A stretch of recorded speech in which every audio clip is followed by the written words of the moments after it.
Hey, it's Owen here at the Kodiak Defence booth. We're at TACCOM 2024, and we're debuting the WK180C GEN 3. We decided to debut it at TACCOM because it's for the Canadian market. We released it here yesterday, and we're getting a whole lot of traction. So the GEN 3 uses a GEN 2 low receiver. We made no changes to that. We wanted to stick with non-proprietary magazines. So we wanted to stick with StanAg mags. If we made any changes to the lower, that's now a new design, and we'd have to go with proprietary mags. We wanted to really avoid that. However, everything in the upper receiver, or almost everything, is new to this rifle.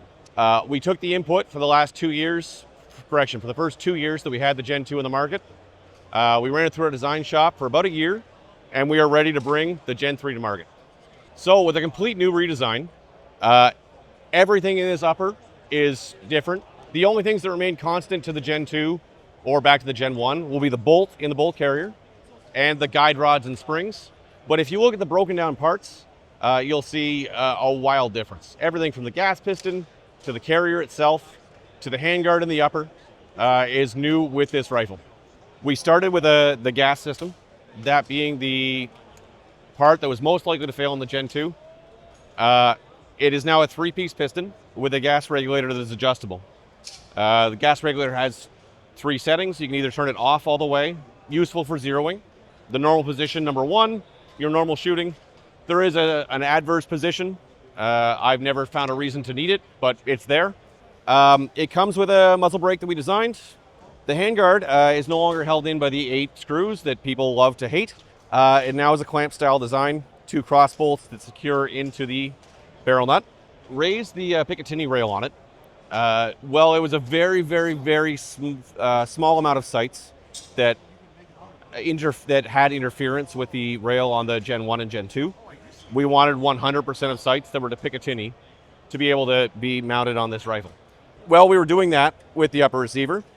We added a dust cover, a brass deflector, a pop-in steel slide that's going to take both the cam and the cocking handle. The cocking handle is available. It's going to come with a fixed cocking handle like on your Gen 2, but we also offer a folding one if you want to have it out of the way, kind of like an FAL was.